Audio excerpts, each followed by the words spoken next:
నీ దగ్గర ఉన్న డబ్బు నా దగ్గర చూపించుకో. అలా కాదు సార్, డైలాగ్ మంచి ఫీల్తో చెప్పాలా. One more time. Ready, camera, action. Shooting అవుతుంది. నీ దగ్గర ఉన్న డబ్బు నా దగ్గర చూపించుకో. కట్.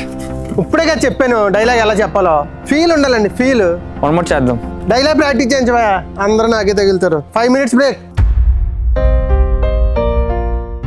సార్ నేను ఆ సీన్ చేస్తాను సార్. ఎవరమ్మా నువ్వు? నా పేరు షౌరిక్ సార్. నేను పక్కన సూపర్ మార్కెట్లో పనిచేస్తాను సార్. హైదరాబాద్ నుంచి తీసుకొచ్చాం. ఈడే ఏం చెప్పలేకపోతున్నాడు. సూపర్ మార్కెట్లో చేసి నువ్వు సీన్ ఏం చేస్తావమ్మా? ఇచ్చిపించుకో తెలు. సార్ ఒక నిమిషం. ఇంతేనా? Okay sir. నీ దగ్గర డబ్బు ఉందని నువ్వు నా దగ్గర పొగరు చూపిస్తున్నావు. కానీ నీకు అర్థం కానిది ఏంటంటే నీ దగ్గర ఉన్న డబ్బుతో నువ్వేదైనా కొనగలవు, కానీ టాలెంట్ని మాత్రం కొనలేవు. అది నువ్వు సంపాదించుకోవాలి. అయినా నీలాంటి డబ్బున్న మూర్ఖులకి ఏం తెలుస్తుంది దాని విలువ? ఇంతే కదా. బాయ్స్ రెడీయా? Ready sir. నువ్వు కాదు బాయ్, నువ్వు పదమ్మా. ప్రతి ఒక్కరిలో ఏదో ఒక్క టాలెంట్ ఉంటుంది. వాళ్ళు దానికోసం చాలా కష్టపడతారు, కానీ ఇంట్లో పరిస్థితుల వల్ల మధ్యలోనే వదిలేస్తారు. ఇలా ఛాన్స్ వచ్చినప్పుడే అది బయటపడుతుంది. ఫ్యామిలీ కోసం ప్యాషన్ని వదిలి ఏదో ఒక్క పని చేస్తున్న వాళ్ళందరికీ ఈ వీడియో అంకితం. నానా నాకు 5 లక్షలు కావాలి నానా. అంత డబ్బులు నీకెందుకురా? నేను మంచిగా బిజినెస్ పెట్టుకుందాం అనుకుంటున్నాను, అందుకని. నా దగ్గర అంత డబ్బులు లేవు, ఏదైనా జాబ్ చేసుకో. అదేంటి నాన్న, సుబ్బరావు వాళ్ళ కొడుక్కి బిజినెస్ పెట్టుకుంటానంటే 10 లక్షలు ఇచ్చాడు. అతను కూడా మీ ఆఫీస్లోనే చేస్తున్నాడు కదా, మరి నీ డబ్బులు లేవంటావేంటి? నేను వాళ్ళ లంచాలు తీసుకోవట్లేదురా, నీతి నిజాయితీతో పని చేస్తున్నాను. నీతి నిజాయితీగా ఉండి నువ్వేం సాధించావు నాన్న? పేరుకే గవర్నమెంట్ జాబ్, కానీ మన బతుకులు మాత్రం దరిద్రంగానే ఉన్నాయి. రూపాయి కూడా వెనకేసుకున్నావా? అది కాదురా. చే, ఆయన నీకంట ఆ సుబ్బరావు కొడుకుగా పుట్టిన బాగున్నావు.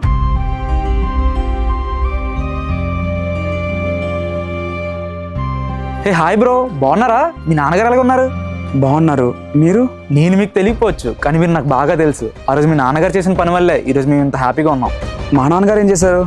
మా చెల్లి జాబ్ కోసమని మీ నాన్నగారు వర్క్ చేస్తున్న ఆఫీసులో సంతకం కోసమని వెళ్తే ఆ సుబ్బారావు గారు లంచం అడిగాడు. మేము ఇవ్వలేని పరిస్థితుల్లో ఉన్నామని ఎంత చెప్పినా వినిపించుకోలేదు. ఆ టైంలో మా చెల్లికి ఏం చేయాలో అర్థం కాక సూసైడ్ చేసుకుందాం అనుకుంది. అప్పుడు మీ నాన్నగారు సంతకం పెట్టి మా చెల్లికి జాబ్ వచ్చేలా చేశారు. మీ నాన్నగారు రుణాన్ని నేను ఎప్పటికీ తీర్చుకోలేను బ్రో. నువ్వు చాలా లక్కీ బ్రో, అలాంటి ఫాదర్ నీకు ఉన్నందుకు. మీ నాన్నగారిని జాగ్రత్తగా చూసుకో. నేను అడిగానని చెప్పు. సరే బ్రో.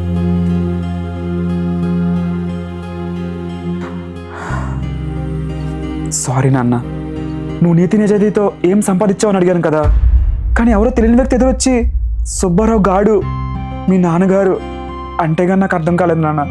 నువ్వు మంచి పేరు సంపాదించావని, అది ఎంత డబ్బున్నా కొనలేమని అర్థమైంది నాన్న. నన్ను క్షమించండి నాన్న.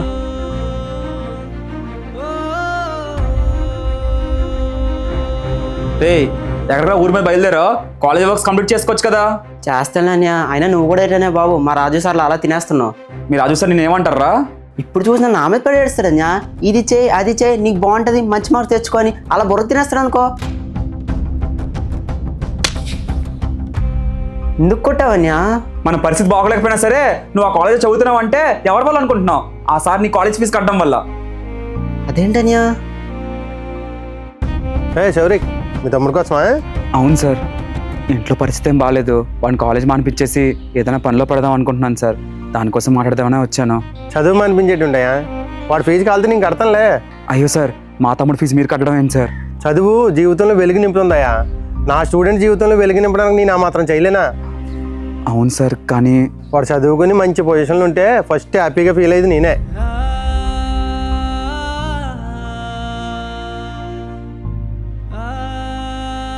సారీ అన్యా. సారీ అవసరం లేదు. నువ్వు చక్కగా చదువుకొని ఫ్యూచర్లో మంచి పొజిషన్కి వెళ్తే అదే చాలు. మన కోసం మనకు తెలియకుండా ఎంతోమంది టీచర్స్ ఇలాంటి సహాయాలు ఎన్నో చేసి ఉంటారు. అది మనం అర్థం చేసుకోకుండా వాళ్ళ కోసమే తప్పుగా అనుకుంటాం. వాళ్ళు ఎన్ని చెప్పినా అది మన మంచి కోసమే అని అర్థం చేసుకోవాలి. ఈ ప్రపంచంలో తల్లిదండ్రుల తర్వాత మనం గౌరవించాల్సింది గురువులకే. సార్ చెప్పండి. నా రూమ్లో బ్యాగ్తో 2 లక్షలు ఉంటాయి, అర్జెంట్గా పట్టుకుని సైడ్ దగ్గరికి వచ్చాయి. సరే సార్. సార్ ఏరా డబ్బులు అయ్యి? సార్ ఇంట్లో మొత్తం వెతికాను సార్, డబ్బులు లేవు. డబ్బులు లేకపోవడం ఏంట్రా? వచ్చినప్పుడు ఇంట్లో పెట్టే వచ్చాను కదా, నువ్వేమన్నా తీసావా? నేను ఎందుకు తెస్తాను సార్? నా మీద ఆ మాత్రం నమ్మకం లేదా? డబ్బు ఎవరిని ఎప్పుడు ఎలా మారుతుంది ఎవరికి తెలుసురా? అంత డబ్బు చూసినోడికి నీకు మనసు మారి ఉంటుంది. సార్ నాకు అలాంటి ఆలోచన ఏం లేదు సార్. మీరు నాకు దేవుడు లెక్క సార్. మీకు ఎందుకు ద్రోహం చేస్తాను? నువ్వు ఎలా చెప్పవురా? పోలీస్ కంప్లైంట్ ఇస్తే కానీ నీకు తెలదు. సార్ సార్ ఏ ఏంటి నీ గోలా? ఇంట్లో డబ్బులు చిన్న అవసరం వచ్చి నేనే తీసుకున్నాను, మీకు చెప్పడం మర్చిపోయాను. సారీరా, ఆ డబ్బులు నువ్వు తీయలేదంట. నాకు ఇప్పుడే తెలిసింది. అనవసరంగా నేను చాలా మాట్లాడేసాను, మనసులో ఏం పెట్టుకోకు. అయ్యో మీరు నాకు సారీ చెప్పడం ఏంటి సార్? ఏదో డబ్బులు పోయాయని బాధలో అన్నారు కానీ కావాలని కాదు కదా సార్. కానీ ఒక్క మాట సార్, నా ప్రాణం పోయినా నేను ఎప్పుడూ ఆ పని చేయను. ఎందుకంటే నేను కష్టాల్లో ఉన్నప్పుడు మీ దగ్గర ఉద్యోగం ఇచ్చి నన్ను ఆదుకున్నారు. మీ రుణం నేను ఎప్పుడూ తీర్చుకోలేను సార్. నేను ఎప్పుడూ ఒక నమ్మకమైన మనిషిలానే మీ దగ్గర ఉంటాను సార్. అది మాత్రం చెప్పగలను.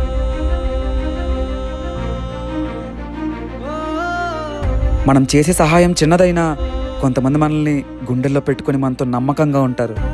అలా నమ్మకంతో పనిచేస్తున్న ప్రతి ఒక్కరికి ఈ వీడియో అంకితం.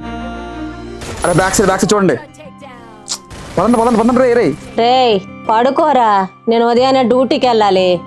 ఈ గేమ్ అయిపోయి పడుకుంటాలే అమ్మా. ఫోన్ సౌండ్ అయినా తగ్గించరా బాబు. సర్లే. నానా నేను డ్యూటీకి ఇంకా లేవలేదా? సర్లే వాడే లేస్తాడు. ఏంటి నీ మిస్డ్ కాల్స్ ఉన్నాయి? హలో ఎవరు? మీ అమ్మగారికి ఒంట్లో బాగాలేదు, వచ్చి తీసుకువెళ్ళండి. ఏంటి? సరేనండి వస్తున్నాను.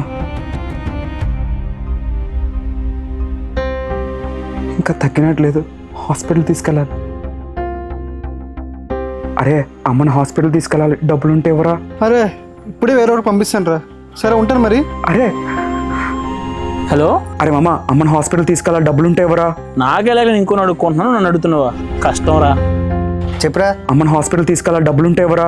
నా దగ్గర లేవురా. అరే అలా అంటావేంట్రా? నీకు చాలాసార్లు సహాయం చేస్తాను కదా, ఎవరా? ఉంటే పంపిస్తాను కదరా.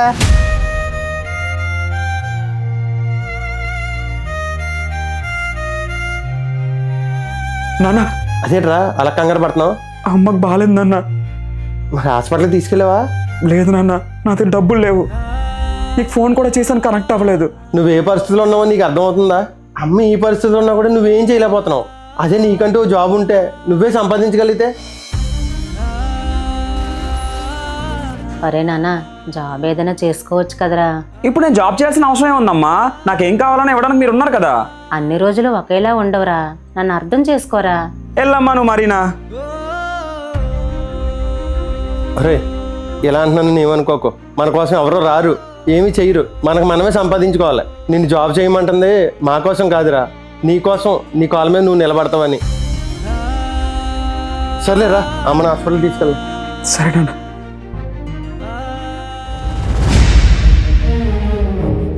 అమ్మా ఆకలేస్తుంది, కొంచెం అన్నం పెట్టే. ఒరేయ్ 2 రోజుల నుంచి ఎక్కడికి రా వెళ్ళావు? నేను ఎంత కంగారు పడ్డానో తెలుసా నీకు? అయినా ఫోన్ చేయొచ్చు కదరా, ఎక్కడున్నావో? అబ్బా అమ్మా ఫ్రెండ్స్ తో ట్రిప్కి వెళ్ళానమ్మా, అక్కడ సిగ్నల్స్ లేవు, అందుకే నీకు ఫోన్ చేయలేదు. అయినా నువ్వు రోజు రోజుకి ఎలా తయారవుతున్నావో తెలుస్తుందా నీకు? ఒరే నాకంటూ ఉన్నది నువ్వు ఒక్కడవేరా, నన్ను అర్థం చేసుకోరా. అబ్బా అమ్మా మళ్ళీ మొదలు పెట్టకే, ఆకలేస్తుంది, అన్నం పెట్టి నేను ఫ్రెష్ అయ్యి వస్తాను. ఆ చెల్లి వాడు వచ్చేసాడే. సరే వాడు వచ్చేసాడు కదా, నువ్వు కొంచెం అన్నం తిను, ఇంకా బెంగ పడక. అయినా ఎందుకే వాడంటే నీకు అంత ఇష్టం? నీకు తెలియలేదేముందే, ఈ ప్రపంచంలో నాకంటూ ఉన్నది వాడు అక్కడే. నేను బ్రతికేదే వాడి కోసం. అయితే కొంచెం భయం చెప్పొచ్చు కదా. చిన్నప్పటి నుంచి వాడు నాన్నలాకన్నా పెరిగాడు కదే. నేను వాడికి భయం చెప్తే నాకు ఎక్కడ దూరం అయిపోతాడేమో అని బాధ, అలానే ప్రేమ చూపిస్తే ఎక్కడ చెడిపోతాడేమో అని భయం. రెండింటి మధ్య నలిగిపోతున్నానే బాబు. నీ కష్టం ఎవరికి రాకూడదే. కొడుకు మీద ప్రేమ చూపించలేవు, అలానే కోపం కూడా చూపించలేవు. నీ పరిస్థితి తెలుసుకుని వాడే మారాలి. సరే వాడు ఏమైనా తిన్నాడో లేదో కనుక్కో. సరే ఉంటాను. సారీ అమ్మా, ఇన్ని రోజులు నాకు నచ్చింది చేస్తూ నేను ఆనందంగా ఉన్నానని అనుకుంటున్నాను, కానీ నేను బాధపడుతున్నానని అర్థం చేసుకోలేకపోయాను. నీకు నచ్చిందే చేయరా, కానీ ఇక్కడ ఒక అమ్మ ఉందని గుర్తుపెట్టుకోరా. నీకు ఏదైనా అయితే నేను తట్టుకోలేనురా. సారీ అమ్మా, ఇప్పటి నుంచి నేను ఇంకా బాధ పెట్టను. సరే నీకు ఆకలేస్తుంది అన్నావు కదా, అన్నం పెడతానురా. రే ఎక్కడికి రా వెళ్తున్నావు? చిన్న పని మీద బయటికి వెళ్తున్నానే. ఏ ఇదిగో ఈ హెల్మెట్ పెట్టుకో. ఎక్కడికి వెళ్తున్నానే, పర్వాలేదు. పొరపాటు నీకేదైనా జరిగితే నీకోసం మేమందరం బాధపడతాంగా, అందుకే ఏది జరగక ముందే జాగ్రత్త తీసుకోవడం మంచిది. నా కోసం బాగానే ఆలోచిస్తున్నావే. నీ చెల్లినిరా, నీకోసం ఆ మాత్రం ఆలోచించిన. నీకేదైతే మన కుటుంబానికి దిక్కెవర్రా, అందుకే తీసుకో.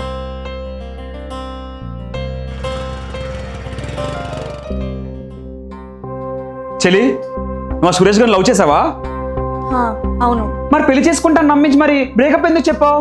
వాడికి నాకు సెట్ అవుదనియా, ప్రతిదానికి ఏదో ఒకటి అంటూ ఉంటాడు. అలా ఉండుకు, ఇలా ఉండు, అది చేయకు, ఇది చేయని. మరి అది లవ్ చేసే ముందు తెలీదా? వాడు మారతాడు అనుకున్నానన్నయ్య, కానీ మారలేదు. అలా నా బుర్ర తినేస్తూ ఉంటాడు, అందుకే బ్రేకప్ చెప్పేశా. నన్నెందుకుంటావన్నయ్యా? నువ్వు చేసిన పనికి వాడి వాళ్ళు చచ్చిపోవాలనుకున్నాడు. నాకేమైనా జరిగితే మన కుటుంబం మొత్తం రోడ్డున పడుతుంది అన్నావు కదా, మరి వాడికి ఏమైనా జరిగితే వాడి కుటుంబం కూడా రోడ్డున పడుతుందని ఆలోచించలేకపోయావా? ఓ, వాడిని కుటుంబం కాదు కదా. ఒకవేళ నాకు రోడ్డు మీద ఏదైనా జరిగితే అది పొరపాటు, కానీ మీరు ఒక అబ్బాయిని లవ్ చేసి మోసం చేస్తే అది మీరు కావాలని చేసేది. అది భరించలేక అబ్బాయి ఆత్మహత్య చేసుకుంటే అది ఆత్మహత్య కాదు, మీరే వాడిని ఇండైరెక్ట్గా హత్య చేసినట్టు. మీరు ఒకరు లవ్ చేసి మధ్యలో వదిలేసే ముందు ఒక్కసారి ఆలోచించండి. మీరు ఆడుకుంటుంది వాళ్ళ ఒక్కరి జీవితంతోనే కాదు, వాళ్ళ కుటుంబంలో ఉన్న ప్రతి ఒక్కరి జీవితాలతో. మీ సరదాల కోసం వేరే వాళ్ళ జీవితాలను నాశనం చేయకండి. సారీ అన్నయ్య. అమ్మ, నాకు ఈ పెళ్లి సంబంధాలు అవి వద్దంటే నన్ను ఎందుకమ్మా బలవంతం చేస్తున్నారు? ఎందుకురా పెళ్ళి వద్దంటున్నావు? నానా, మీరైనా నా బాధను అర్థం చేసుకున్నానా? చెప్పుకోలేని బాధ అన్నాడు, చెప్పరా, డాక్టర్ దగ్గరికి వెళ్దాం. జోక్ లేదు నానా. జోక్ చేసింది నువ్వా నేనా? అసలు పెళ్ళి ఎందుకు వద్దంటున్నావు చెప్పు. నానా, లైఫ్ పార్ట్నర్ ఎంచుకోవడం విషయంలో నాకేం అర్థం కావడం లేదు నానా. ఒక్క తప్పు డెసిషన్ తీసుకుంటే లైఫ్ మొత్తం పోద్దని చాలా భయం వేస్తుంది నాన్న. ఎందుకురా అంత అలా ఆలోచిస్తున్నావు? లైఫ్ మ్యాటర్ కదా నాన్న. సరే, నువ్వు అమ్మాయి విషయంలో ఏమనుకుంటున్నావు చెప్పు. అమ్మాయి నాకు నచ్చినట్టు ఉండాలి, నాకేమి ఇష్టమైతే తనకు కూడా అవే ఇష్టమై ఉండాలి, తన ఆలోచనలు నా ఆలోచనలు మ్యాచ్ అవ్వాలి. అలాంటి అమ్మాయి నాకు దొరకడం లేదు నాన్న. రే, నీకు ఏ ఫుడ్ అంటే ఇష్టం రా? ఇప్పుడు అవన్నీ ఎందుకు నాన్న? చెప్పరా. బిర్యానీ. తమ్ముడికి చైనీస్ ఫుడ్ అంటే ఇష్టం. చూసావా, ఒకే ఇంట్లో పుట్టి పెరిగిన మీ ఇద్దరికే మ్యాచ్ అవ్వలేనప్పుడు ఎక్కడో పుట్టి పెరిగిన అమ్మాయికి నీకు ఎలా మ్యాచ్ అవుతురా? నాన్న, మరి అలా మ్యాచ్ అవ్వకపోతే పర్ఫెక్ట్ కపుల్ ఎలా అవుతాం నాన్న? రే, ఈ ప్రపంచంలో ఎవ్వరూ పెర్ఫెక్ట్ కపుల్గా పెళ్లి చేసుకోర్రా. పెళ్లి చేసుకుని ఒకరినొకరు అర్థం చేసుకున్న తర్వాతే పెర్ఫెక్ట్ కపుల్ అవుతారు. అంతే అంటావు నాన్న? అంతేరా. నీకు బెస్ట్ ఎగ్జాంపుల్ కావాలంటే నన్ను మీ అమ్మని తీసుకో. మాలో మాకు కొన్ని విషయాలు నచ్చవు, అయినా ఒకరినొకరు అర్థం చేసుకుంటాం కనుక ఇప్పటికీ ఇలా ఉన్నాం. అలాగని అందరూ అర్థం చేసుకుంటారని నేను చెప్పను. ఏదైనా సరే మన చేతుల్లోనే ఉంటుందిరా. ఎక్కువ ఆలోచించుకో, పదా పెళ్లి చూపులకి వెళ్దాం.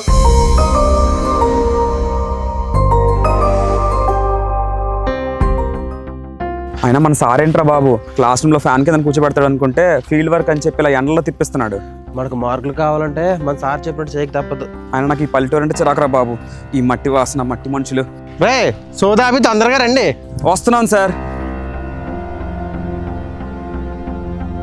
రే, ఇంకా నా వల్ల కాదురా, గొంతు ఎండిపోతుంది, దాహం వేస్తుందిరా బాగా. దగ్గరలో షాప్స్ కూడా లేవురా కొందామంటే. సార్ మంచి నీళ్ళు తాగండి సార్. అసలు ఎవడరా నువ్వు? నీ వాళ్ళకం చూసుకున్నావా? ఆ మురికి చేతులు నువ్వును, ఆ చేతిలో నీ నీళ్ళు తాగాలా? నాకేం అవసరం లేదులే. సార్ పర్లేదు సార్, తాగండి సార్. ఛీ, నన్ను ముట్టుకోకు, దూరంగా ఉండు. సార్ ఇక్కడ పెడతాను, తాగండి సార్. రే, అలాగే ఎవరిని తక్కువ చేసి మాట్లాడకరా. ఎవరి అవసరం ఎప్పుడు వస్తుందో ఎవరికే తెలీదు. ఆ పల్లెటూరు నాకేం సాయం చేస్తాడు సార్?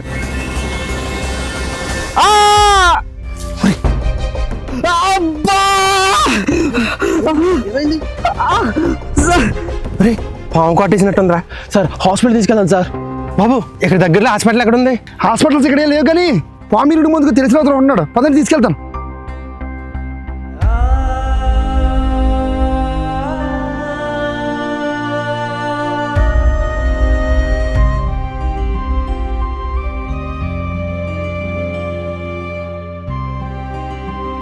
రే, ఏమైంది రా ఉన్నావు? నీకేం కాదని చెప్పారా? అలా కాదురా, నేను వాడిని అన్ని మాటలన్నా సరే వాడు అవేమీ పట్టించుకోకుండా నా కాలు పట్టుకుని మరీ హెల్ప్ చేశాడు రా. ఇప్పుడు ఏమంటావురా? ఏ మనిషిని తక్కువగా చూడకూడదురా. మనిషిని స్థాయిని బట్టి కాదు, వాళ్ళకున్న మంచి మనసుని బట్టి అంచనా వేయాలి. మొత్తానికి తెలుసుకున్నావురా. సరే పద వెళ్దాం. ఏంటి అని నోరు లేస్తుంది? నేను మాట్లాడవన్నీ నిజాలే కదా. మళ్ళీ కానీ నోరు లేచిందంటే ఇలాగే పడతాయి. నిన్ను మొగుణ్ణి కాబట్టి నోరు మూసుకుని ఉండు. కొట్టండి, పెళ్ళైన రోజు నుంచి నాకు ఇవన్నీ అలవాటే కదా. మళ్ళీ నోరు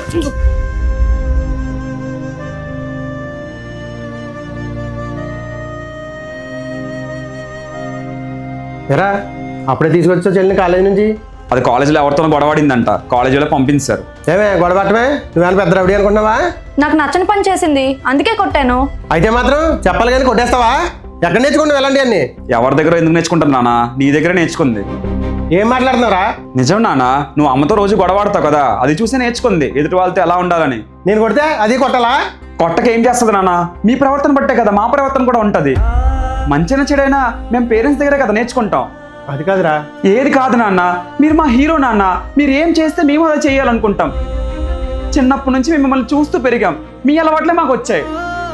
ఇప్పటికైనా మారండి నాన్న, మీరు నచ్చినట్టు చేయడానికి మీరేం అడవిలో బతకడం లేదు, కుటుంబం మధ్య బతుకుతున్నారు. సారీరా, క్షమించు. నాకు కాదు నాన్న, అమ్మకెళ్ళి చెప్పండి.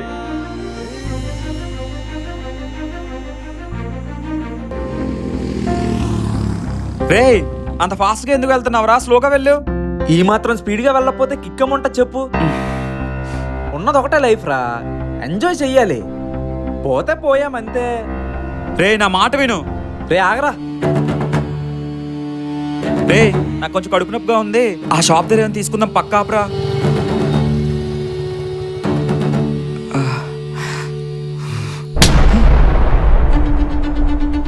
ఎందుకు రా కొట్టావు? నీకు అర్థం కాదురా.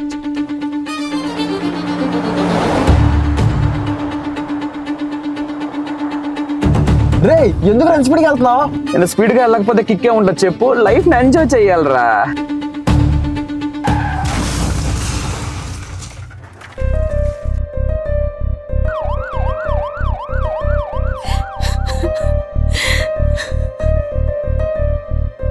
ఎలా ఉన్నాడండి?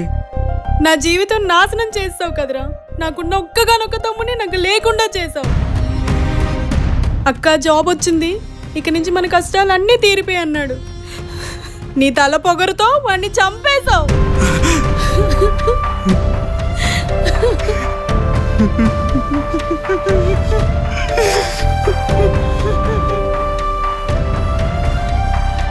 ఆ రోజు అలా నా ఆనందం కోసం అని స్పీడ్గా వెళ్ళి కుటుంబం కోసం ఎన్నో ఆశలు పెట్టుకునేవాడిని చంపేశాను రా.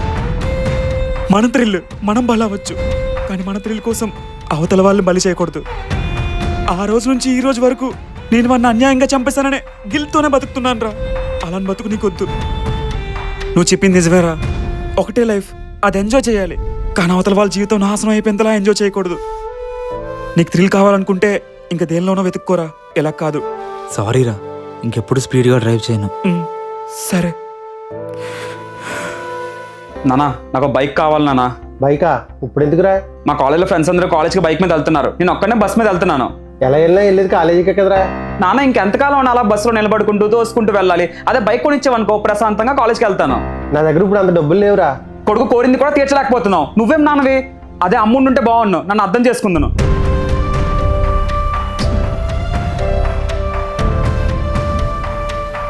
నీకు బైకే కదా కావాలి, రేపు వెళ్ళి తీసుకుందాంలే. సరే నాన్న. అరే ఎంతసేపు రా, రెస్టారెంట్లో వెయిట్ చేస్తున్నాం, త్వరగా రండి. ఎరా పొగరతో పని చేస్తున్నావా? ఎవరా నీకు పని ఇచ్చింది? నీకు నాన్న ఇవాళ టైం పోక నాకు కళ్ళని ఎత్తికెక్కాయా? సారీ. ఇగో నీ టిప్పు.